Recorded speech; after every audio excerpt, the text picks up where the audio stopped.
đặt lúc đâu rồi cái hối gì con ông ít đây bây giờ mà chơi cái con người lọt về người la người xì lai bông đi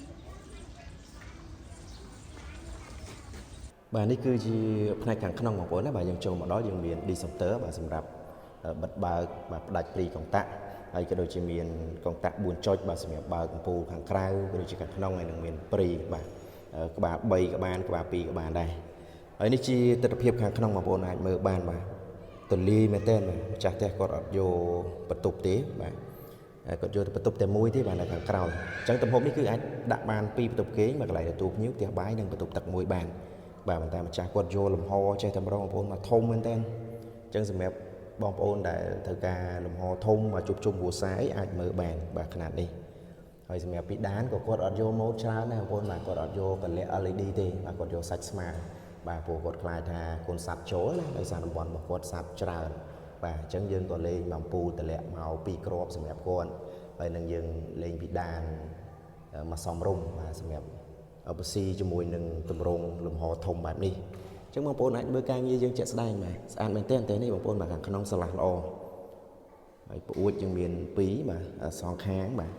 ហើយនឹងខាងនេះ2ដូចគ្នាអញ្ចឹងគឺឆ្លោះគ្នាយកពលឺចេញចូលនៅបរិវេណនេះបាទអញ្ចឹងបរិវេណនេះយើងហៅថាកន្លែងទទួលភ្ញៀវក៏បានឬក៏ហៅថាកន្លែងសម្រាប់ជុំគ្រួសារក៏បានដែរបាទយើងសាកសម័យទៅបាទបងប្អូនយើងពីមុនបាទគឺយើងនៅបែបជុំគ្នាបងប្អូនណាបាទអញ្ចឹងស្រឡះមែនតើទំហំទលាយល្អតែម្ដងហើយខាងមុខយើងមានប្អួតបាទទៅខាងមុខមួយដែរម្ចាស់គាត់អត់ទាន់បាទដាក់វែងននទេអញ្ចឹងបើសិនជាមានការដាក់វែងននទៀតកាន់ទៅលើកសម្រស់ផ្ទះចឹងបងប្អូនអាចមើលការងារជាក់ស្ដែងបានបាទយើងបានបញ្ចប់សពគ្រប់មួយទៀតហើយបាទសម្រាប់ម៉ូតបុកកប៉ាល់បាទ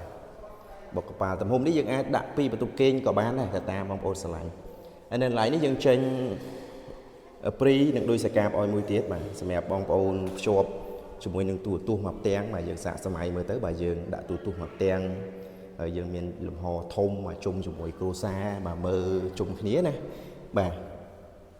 យើងតែងតែឃើញមកពីមុនបាទចាស់គាត់ជុំគ្នាបាទមើល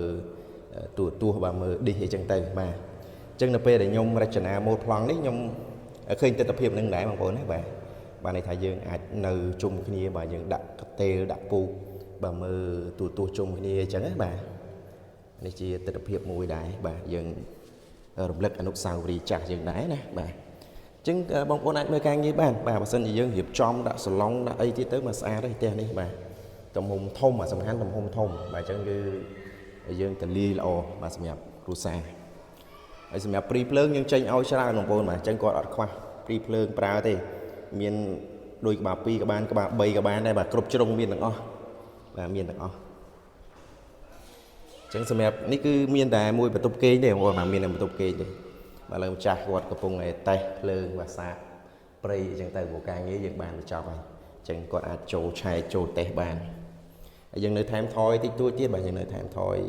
ផ្សៅបៀករងក្រោយតិចតួចទៀតបញ្ចប់គ្រប់ 100% ហើយសម្រាប់អួចគាត់អត់ទាន់ដាក់វែងននទេបាទនៅតែដាក់វែងននទៀតគឺភ្លឹងហើយអញ្ចឹងការ៉ូបងប្អូនអាចរើសពណ៌បានបាទតាមបងប្អូនស្រឡាញ់ណាហើយសម្រាប់ការ៉ូគឺយើងដាក់ប្រភេទសាច់ម៉ាបបាទកញ្ចក់5ជាន់អញ្ចឹងតែរបស់គាត់គឺមានតែមួយបន្ទប់នេះទេបងប្អូនមានតែមួយបន្ទប់នេះទេបាទគាត់ធ្វើសម្រាប់កូនស្រីគាត់បាទសម្រាប់ខាងមុខគឺទលាយទាំងអស់អញ្ចឹងបងប្អូនអាចមើលការងារយើងជាក់ស្ដែងទៅបាទហើយនៅខាងក្រោយនេះទ្វារគាត់យកចេញបើកចេញចំហៀងបាទខាងក្រោយមួយទេបាទបរិវេណគឺស្រឡះល្អតែម្ដងកន្លែងទទួលភ្ញៀវ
អ